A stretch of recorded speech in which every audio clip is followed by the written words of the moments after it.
I'm going to talk about the parts of the world where people live the longest and the lessons they have to teach us. But I'm a big fan of if you can't measure it, you can't manage it. So I actually want to start this session by measuring each and every one of yours life expectancy. And in order for me to do this, I need to ask you 8 questions. And your job is, number 1, raise your hand if the question applies to you. And number 2, this is the hard part at the end of the conference here, remember how many times you raise your hand. So 8 easy questions. First question, raise your hand if you get at least 7.5 hours of sleep at least 5 days a week. 7.5 hours, 5 days a week. Okay, well-rested group. Raise your hand if you get at least 4 honest servings of vegetables every single day. 4 honest servings of vegetables, and French fries and ketchup do not count.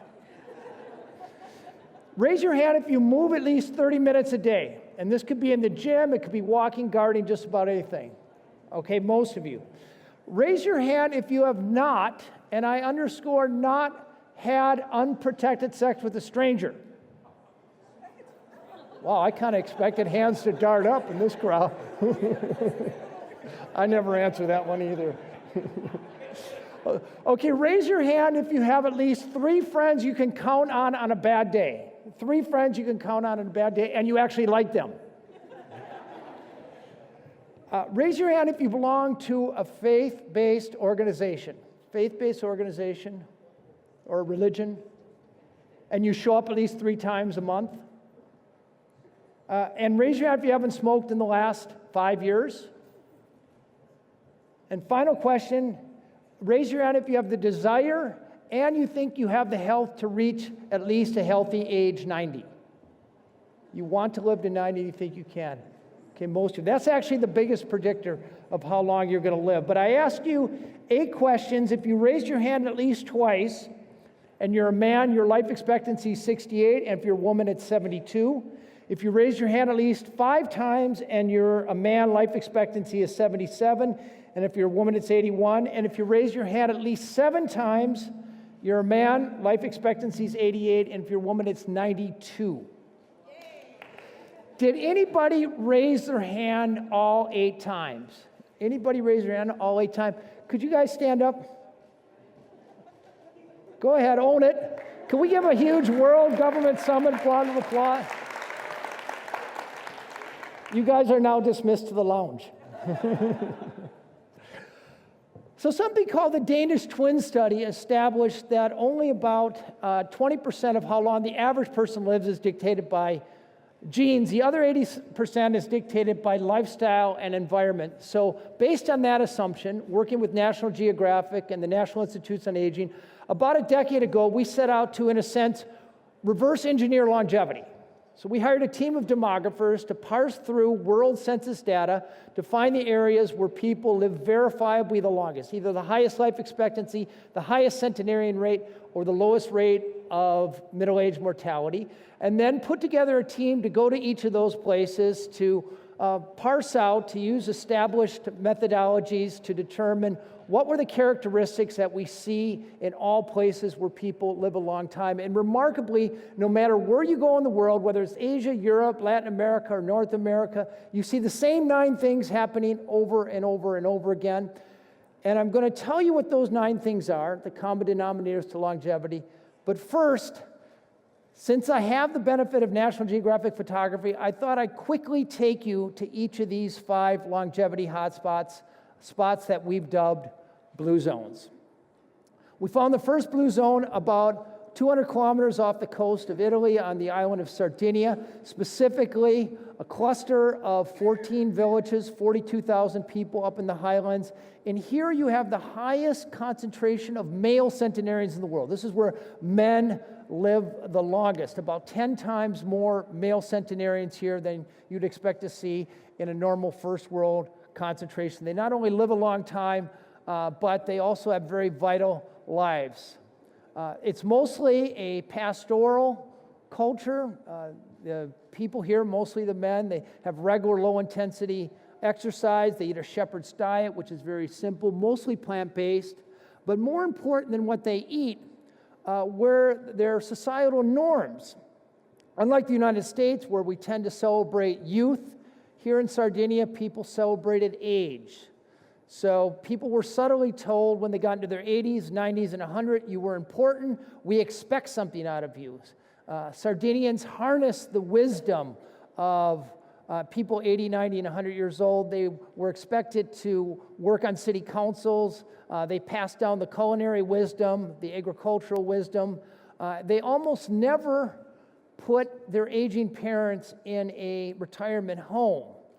Aging parents stayed in the home where they were expected to help with kids, help with cooking. And it turns out that something called the grandmother effect shows that when you have a grandparent in the home, the children actually do better. They have lower rates of mortality, lower rates of disease. Traditional wisdom that I think we're starting to forget, but is worthy of paying attention to and perhaps bringing back. On the other side of the planet, about 1,200 kilometers south of Tokyo, on the island of Okinawa, we found the longest-lived female population in the world. Here among women 60 or over, you have about 30 times more centenarians than you'd expect to see in a like population elsewhere. This is a population that once again eats mostly a plant-based diet, about 8 times more tofu than just about any other diet. But once again, it's the cultural norms that we believed explain most of the extraordinary longevity. Once again, these populations are all heterogeneous. There's no special genetic thing going on. Okinawa has been a melting pot since the 16th century. But the last session talked a lot about social connectivity. In the United States, about 20% of us are lonely. And if you meet the technical definition of loneliness, i.e. if you couldn't raise your hand when I ask you if you have 3 good friends you can count on, that sheds about 8 years off of your life expectancy. In Okinawa here, when you're about 5 years old, your parents put you into something called a moai, a social circle, a committed social circle, and you're expected to travel through life together. The reason I show this picture here is these 5 women have belonged to the same moai for 97 years. Their average age is 102. They still get together every night, gossip, drink sake, argue about who that hot guy liked best back in 1942, and really look after each other. Okinawa is also a place where purpose is hardwired in the vocabulary. The word ikigai roughly means the reason for which I wake up in the morning. This 102-year-old told me his ikigai was continuing to teach karate. This 97-year-old still went out and fished every day, not for profit, but for his family. And this 102-year-old spiritual leader, her ikigai was her great-great-granddaughter. In the United States, we found the longest-lived population about 120 kilometers southeast of Los Angeles, down the San Bernardino Freeway. 6 lanes of traffic. You get off the Loma lane to exit, and the first thing you see is a Del Taco and a Wiener Hut. And you are in America's blue zone. What's going on here? This is the area of the highest concentration of Seventh-day Adventists. Adventists are conservative Methodists who distinguish themselves from other Christians in that, 1, they evangelize with health, and number 2, they take their Sabbath on Saturday, which makes them a little bit culturally different than other places. But their longevity profile is impressive compared to the rest of the United States. In the United States, the average life expectancy of American women is 80, but for Adventist women, they're living about 9 years later, and for men, the difference is even more pronounced. Adventist men live about 11 years longer. So think about this. Here you have a North American population that's living about 10 years longer than the rest of the larger population, living right off the freeway next to the Wiener Hut. What's going on here? Well, number 1, they have this strong sense of religion, sanctuary in time from sunset on Friday until sunset on Saturday. No matter how busy they are, no matter what work is telling them to do, no matter where the kids need to be driven, they take this 24 hours, they focus on their family. In the morning, they focus on their religion. In the afternoon, they take a nature walk. They take their diet directly from the Bible, Genesis chapter 1, verse 26. The passage talks about every plant that bears seed and every tree that bears fruit. So the Adventists take this quite seriously. For the most part, Adventists are vegetarian or vegan. And then Adventists tend to hang out with other Adventists. And the contagions, the social contagions that circulate through the Adventist community tend to be positive. They don't drink, they don't smoke, they tend to support each other in many ways. This is a culture that's produced Ellsworth Wareham, 97-year-old guy, multimillionaire, yet when a contractor wants $6,000 to build a privacy fence, he's like, well, for that kind of money, I'll do it myself. For the next 4 days, he's out shoveling cement, hauling timbers, and predictably, perhaps on the fourth day, he ends up in the operating room. But this isn't Ellsworth getting open heart surgery. This is Ellsworth doing open heart surgery. Continued to do open heart surgery till 97. 106-year-old Ed Wallings, a working cowboy, starts his day with a swim, and on the weekends, he puts on the boards. Marge Jatan, a woman who wakes up every morning at 4:30 in the morning, reads her Bible, eats a bowl of oatmeal, topped with nuts and soy milk, followed by what she calls a prune juice shooter. Then she goes out and runs. So I wrote up these three cultures for a book and a story for National Geographic. It gave me enough funds to continue exploration. I worked with the Bill and Melinda Gates Foundation to find a fourth blue zone in Costa Rica. This is an area with the lowest rate of middle-age mortality. In other words, they have the best chance of reaching a healthy age 92, and they do it spending about 1/15 the amount Americans spend on health care. In my opinion, it's proof you do not have to be a rich nation to produce high health and therefore high happiness. And then finally, off the coast of Turkey on the island of Ikaria, population of about 10,000 people. I believe the last blue zone. They have about half the rate of heart disease. They live about 8 years longer than Americans do. But most interestingly, they have about a fifth of the rate of dementia. At age 85 in most first world countries, if you make it that old, there's about a 50% chance you're suffering from dementia. Here it was about a 10% chance. And we interviewed almost every person over age 60 on the entire island over a course of 2 years. So it's largely an isolated place that practices an extreme form of the Mediterranean diet. Like most blue zones, people into their 80s, 90s, and 100s continue to garden, stay close to the earth, stay close to the food they're eating. I'd like to tell the story of this fellow here. His name is Stamatis Moriaitis, industrious youth. At age 22, he goes to America, gets a job as a painter, becomes prosperous, marries a Greek American, buys a house, buys a Chevrolet, the American dream. But at age 66, he goes to 3 doctors, all of whom tell him the same thing. Terminal lung cancer, you'll be dead in 6 months. So instead of dying in New York, he figures he'll go move to Ikaria, get buried on the coast of the Aegean Sea with his ancestors.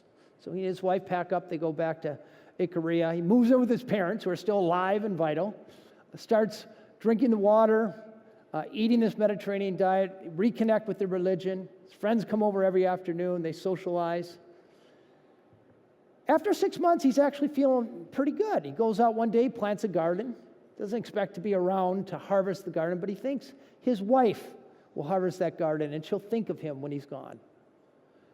Well, to make a long story medium, when I met him 34 years later, he had not only harvested that garden, but he planted a vineyard where he produced 200 liters of wine, all of which he drank at 102.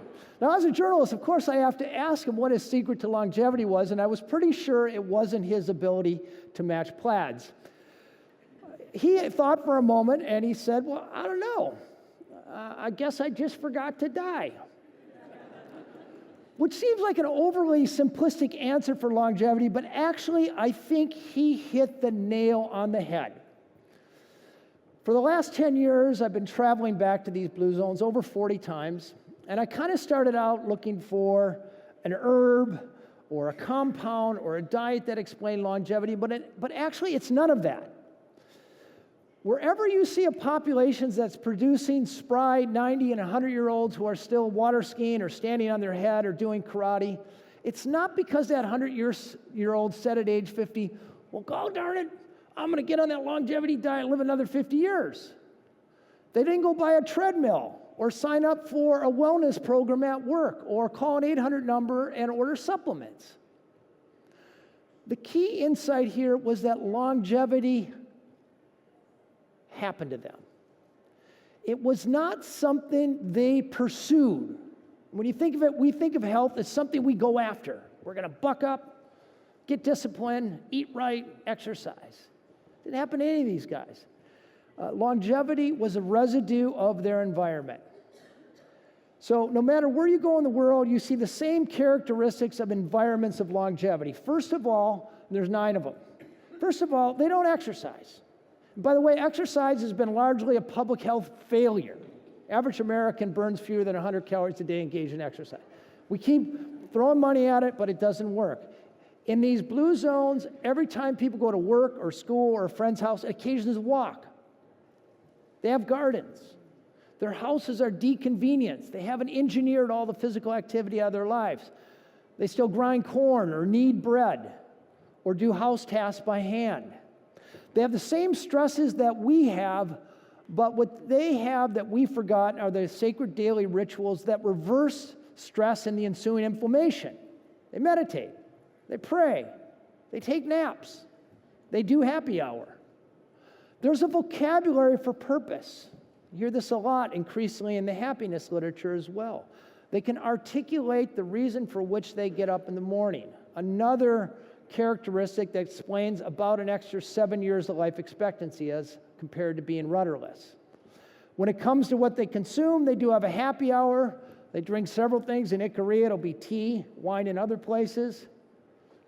They eat mostly a plant-based diet. I just wrote another book on what people in blue zones eat, a meta-analysis. You see that 90 to 100% of the diets of longevity are plant-based.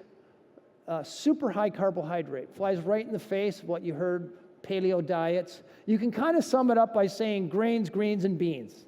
On average, they're eating about a cup of beans every day. There's one longevity food, one thing you walk away from this presentation is the notion of eating a cup of beans every day. Probably add about 4 years to your life expectancy. They do eat some meat, fewer than 5 times a month, servings about the size of this clicker.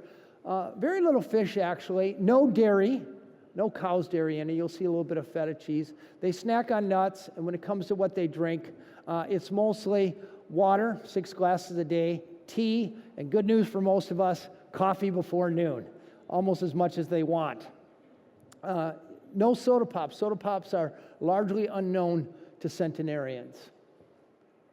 And then perhaps more important than what they eat, what they don't eat, they have ways to keep from overeating, eating a huge breakfast, medium-sized lunch, ridding their kitchens of electronics, that helps. And then the foundation of longevity everywhere, this is about 50% of the explanation of populations who live a long time.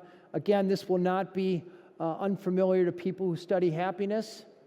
Strong families.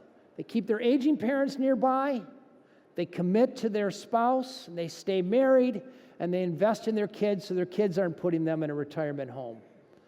They belong to a religion. We know that people who show up to their place of worship at least 4 times a month live 4 to 14 years longer than the group of people who don't. By the way, religious people living in a religious place report being happier than non-religious people. And then finally, social network. We know that if your 3 best friends are obese and unhealthy, that you're about 150% more likely to be unhealthy and overweight yourself. Not only smoking is contagious, drinking is contagious, even unhappiness is contagious. So who you surround yourself with makes a huge difference. So you look at these 9 things, this explains most of longevity in all 5 of the blue zones. You may say to yourself, well, this sounds like common sense, but actually it's uncommon. What most of us do when it comes to trying to prevent ill health is spend money on diets, exercise programs, and supplements. And they're not a bad idea, I guess, except they're very expensive, and they tend to only work in the short run if they work at all. If you start with 100% of people, you put them on the best diet in the world, let's say the Blue Zone diet, you're going to lose about 10% of them in just 3 months. You're going to lose 90% of them in 7 months, and almost all of them in 2 years. Same thing with exercise programs. People tend to start them with a lot of zeal right after the holidays, but then run out of gas within a year. Almost all people stop within 3 years. And even if I come back from Blue Zones with the pill guaranteed to reverse aging, most people wouldn't take it long enough to make a difference. So if trying to change your behavior doesn't work, what does? In 2008, I got another grant from National Geographic. Renew your subscription, please. This time it was to look for populations that were unhealthy and got healthier. And I worked with the CDC and the World Health Organization, went through all the known studies of places that tried to create Vitality City or Healthy Heart Cities. And no matter where they were tried in the United States, they failed. There was one place in the world that achieved success. It's a place called North Karelia, Finland. This is a place near the Russian border, about 150,000 Finns, hardworking, relatively prosperous people. But in 1972, they had the highest rate of cardiovascular disease in the world. Men were dropping dead at age 55. And you look around and you can pretty easily see the reason. They're mostly dairy farmers. They fried their cheese and butter. The national dish was something called Ikarian stew, which was made from 3 ingredients: pork, water, and salt. And if you wanted it spicy, you added more salt. So it wasn't surprising. Well, 30 years ago, the Finnish government hired an epidemiologist, a public health physician named Pekka Puska. And he found out later they hired him not for what he knew, but for what he didn't know. Traditionally, what killed people, what shortened your life expectancy, was infectious diseases. And now, all of a sudden, a whole new class of diseases are emerging, chronic diseases. And the old techniques for public health weren't working. So they hired this 26-year-old guy, this is him 3 decades later, to come in and try to make this North Karelia healthier. And for the first 5 years, he just blew through budget. Try to do all the things that the infectious disease folks try to do, identify the high-risk people and throw the intervention at them, but all failed. And then he actually got the idea, instead of trying to change the individual, change the environment. He knew people in North Karelia had to eat more fruits and vegetables, but they were expensive, and people weren't used to eating them. But berries grew every summer. And he figured out a way to create these cooperatives that would freeze and preserve berries and make sure that they were available in grocery stores all year round. People in North Karelia loved their fatty sausages. And there was no way in heck that Pekka Puska was going to convince people to quit eating their sausages. So instead, he went to the sausage maker, and he convinced the regional sausage maker to change the recipe, to lower the sodium content. They put in this cheap but healthy mushroom filler, mushrooms that grew locally, which lowered the fat content by about 30%, and little by little, that same sausage was 30% healthier.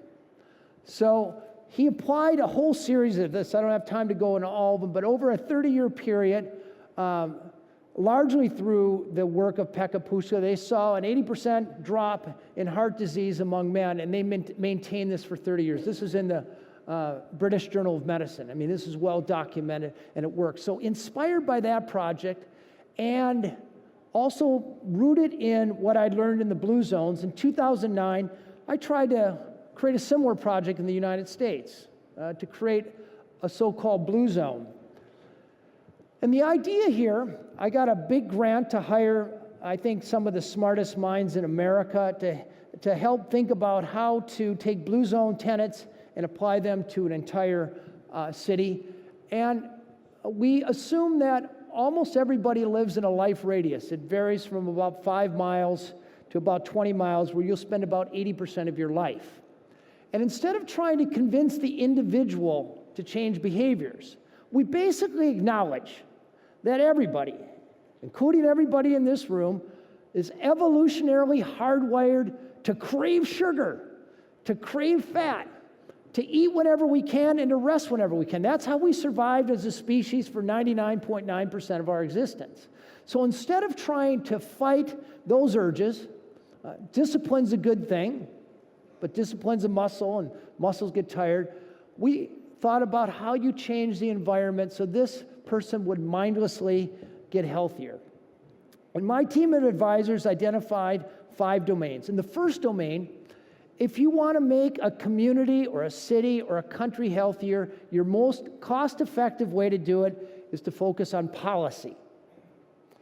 So this boiled down for our purposes of essentially making the food environment healthier. Do you live in a place where fruits and vegetables are cheapest and most accessible, or do you live in a place where burgers and fries and pizzas and soda pops are cheapest and most accessible? And I think if most of us think about where we live, we know where that default is in our communities. So getting city governments to adopt policies like limiting the number of fast food restaurants. If you live in a neighborhood where there are over 6 fast food restaurants in a kilometer radius, you're about 30% more likely to be obese than if you live in a neighborhood with fewer than 5. There's a direct association between billboard signs advertising junk food and the obesity of the adjacent population. So if you can pass a law like Vermont has and eliminate fast food signs, you see a commensurate drop in obesity in that area. Built environment, enormous opportunity here. If you can just design streets for humans, put in bike lanes, narrow traffic lanes, put in a sidewalk, put in trees, make it safe and inviting, you can raise the physical activity of an entire population by 30%. No gym memberships, no yoga classes, no ab master. Just make streets accessible for humans. Jim Prochaska helped us realize and create a program that would get the 80% or so people who are ready to change their health behaviors together to create these mini Moais organized around health. There's an enormous opportunity around the buildings we spend our days in. Schools, grocery stores, restaurants, and workplaces. There are about 120 nudges and defaults you can set up, changing policy, tweaking the design that will occasion about 20% healthier living in those places, and then finally, helping people find their sense of purpose and get them to volunteer. Volunteers have measurably lower rates of heart disease, they weigh less, and they have measurably lower healthcare costs. And volunteering is as addictive as sugar and crack cocaine. So you get people to taste it, they tend to keep doing it. So this is a pretty nice, neat model, but can you get a population to actually do it? Well, instead of showing up to a city and saying, guess what, we know the answer for you, we just auditioned this. We took it to 5 cities around Minnesota, actually where I live, and we picked one city, Albert Lea, Minnesota, for this blue zone makeover because we thought they were ready. The mayor, the city manager, the head of public health, the superintendent of schools, all signed a pledge that said, I understand what you're doing. You're coming here to try to make the healthy choice easier. We'll let you come in. First thing we did is we came in and we listened to them. In any community, there's a number of efforts that are trying to make a healthier city. Rather than alienate them, we brought them in. We invested heavily in measurement. We hired Gallup, the same organization that gathered the data analyzed by our previous panel, to come in and take 80 different measurements of not only the well-being of the city, but also health metrics. And then we tried to get all feet walking in the same direction. We worked with city planners to design the city a little bit better. It turns out that Albert Lea was essentially divided in quadrants, 4 neighborhoods in a beautiful downtown, but people weren't walking downtown, not because there wasn't sidewalks, but because sidewalks weren't connected. Older people will not cut through a field or go through a dangerous path. So simply by connecting 7 miles of sidewalks, we created a vector for everybody to get downtown. Once you got downtown, the city wanted to widen Main Street here and bring more traffic from the interstate. We gave them the option. We didn't tell them what to do, but we pointed out they have this beautiful place to recreate. Rather than spend money with noise and traffic here, why not focus here? Well, we convinced them to put a trail around this lake, and now that trail is packed. 11 months out of the year. We don't have to give people a break on their insurance or give them a free t-shirt or hound them. You just make it easy and attractive, and they come. We built 3 public gardens. These were in parks with unused land. They went right away. We worked with Brian Wansink, who helped us design food environments. We went to every restaurant and offered them Blue Zone certification if they would make healthy choices easier in restaurants. Every time you go out to eat, you consume about 300 more calories than you would if you stayed at home. So our goal was to engineer out those 300 calories. So we changed the default. When you showed up to a Blue Zone restaurant, instead of automatically getting bread and butter, you could still get it, but you had to ask for it. Turns out most of the time people don't need that extra 150 calories. When you ordered a sandwich, instead of automatically getting fries, we made default the fruit, so you get the fruit. Well, we changed the adjectives on entrees so people would order healthier food. Do you know the adjective that almost assures that people won't order an entree? Call it the healthy choice. Nobody wants the damn healthy choice. When people go out to eat, they want to eat something good. So labeling it sizzling or crispy or crunchy, people will tend to order it. We took the healthy choice salad and we renamed it the Italian Primavera salad. Sales went up by about 60%. We didn't touch the ingredients. We didn't even touch the price. In all the local grocery stores, they agreed to take the healthy choices in the grocery store and even make a checkout aisle with all healthy defaults.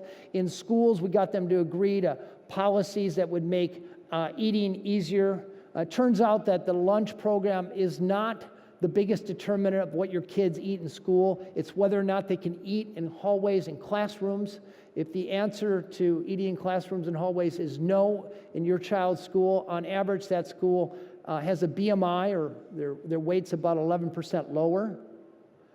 We got about 25% of everybody in Albert Lea to sign a simple pledge that got them to agree to go in their home and change their kitchen so that they mindlessly consumed 100 fewer calories. Simple things like trading out their big plates for smaller plates, going in their backyard and digging a garden, and then joining a moai. Remember those old ladies who sat around and gossiped and drank sake? We simply reproduced that ideal in small town America, where we got auditoriums full of people to cluster together, groups of 5, and simply got them to agree to walk together for 10 weeks. And it turns out, it seems like a very simple idea, but we knew that health behaviors were contagious, and we knew after about 6 or 7 weeks, if people stayed together, they stayed for the long run. 70% of about 110 of these groups are still together 9 years later. And then we gave everybody a purpose workshop. You hear a lot about purpose in the happiness literature, but how do you actually give people a sense of purpose? And it turns out it takes a little bit of time, about 2 hours, to help people go through an internal inventory to assess what are they good at, what do they like, what are their values, and what is an outlet for that purpose, for that life meaning. In Albert Lea, after this 2-hour workshop, we speed dated them with volunteer organizations. So right there, when they're infused with this new purpose, we got them signing up for altruism.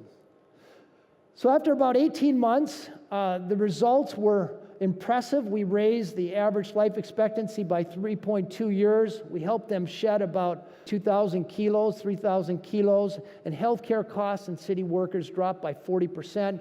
This made big news in the United States, newspapers, TV, magazine, and our phones started ringing off the hook. Over 55 other cities called us and asked us if we could blue zone their city.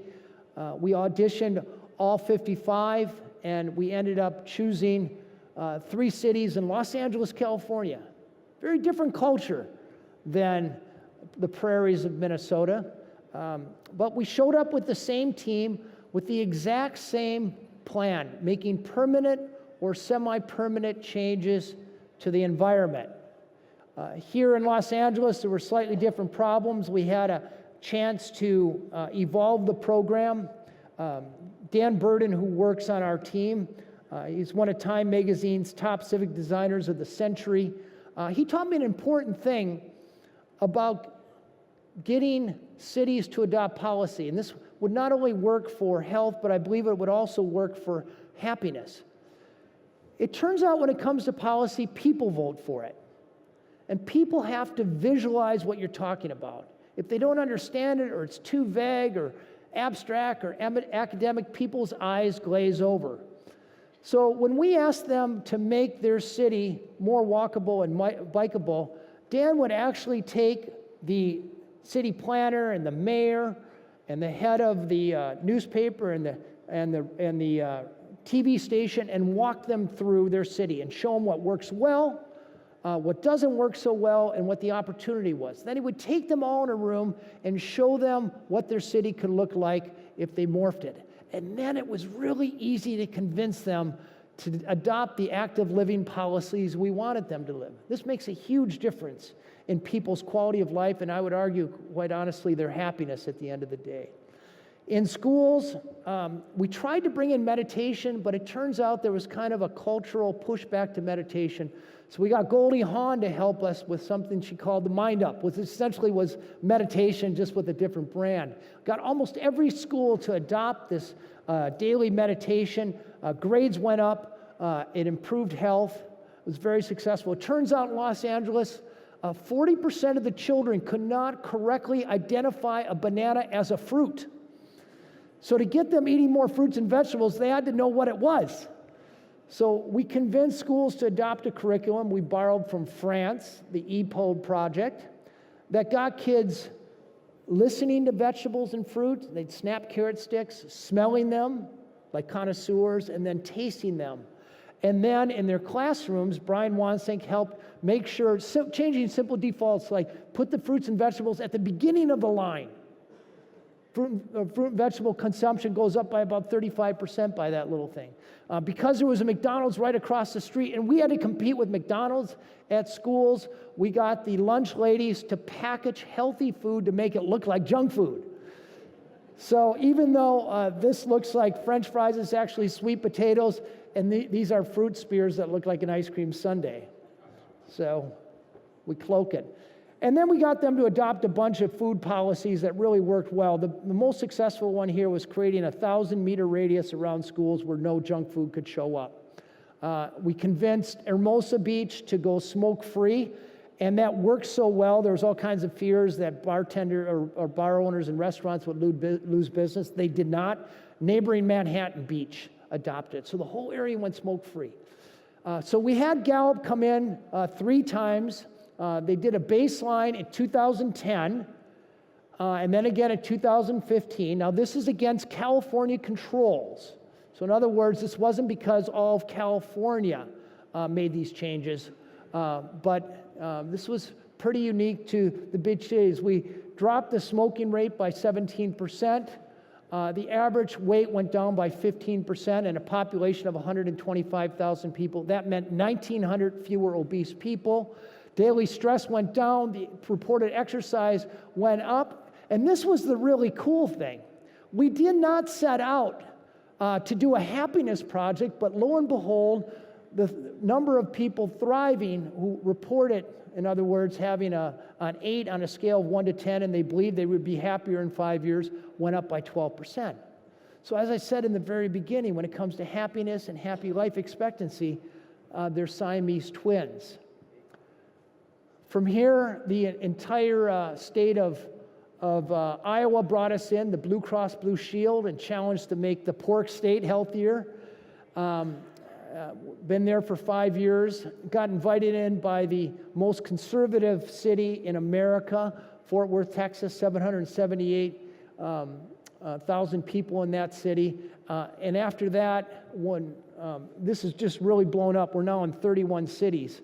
And every time we get a little bit better, but we do the same thing in every city we go into, and we've learned a few lessons. And this has worked really well with healthy life expectancy. I argue it would work really well for a happiness intervention as well. This took 5 years to learn. First of all, you want to start with ready cities. You want to pick the place that is most likely to adopt your ideas, show an early success, and once you show an early success, it's a lot easier to get a neighboring or a bigger city to adopt it, do the low-hanging fruit. Invest in measuring. In order to get enough resources to scale this big, you have to be able to show stakeholders it's actually working. So investing in an organization like Gallup has paid off many times over for us. People like to have a destination, especially a city. So we offer this Blue Zone certification, but to make certification work, you want process measurements. You want things that they can measure every few months, but you also want to make sure to have outcome requirements. They have to show measurable improvement. You don't want to just stamp your name on a feel-good project. There should be real progress. Branded something other than healthy, I would argue happiness is becoming almost a meaningless term. The panel before us had some pretty good ideas, but come up with some other brand that hasn't been used before. Don't come in telling city council what to do. People hate that. They'll show you the door. We assembled policy bundles, evidence-based policy bundles for food, for built environment, for tobacco. Now we are actually doing one for well-being, and then let them pick what's right for them, their city, and then help them implement over time. And then finally, this work doesn't happen quickly. Ideally, we found a 3 to 5 year horizon if you really want to get something done. When it comes to longevity, and I would argue happiness, the secret is not trying to get an ocean of people to change their individual behaviors. It will almost always fail in the short run.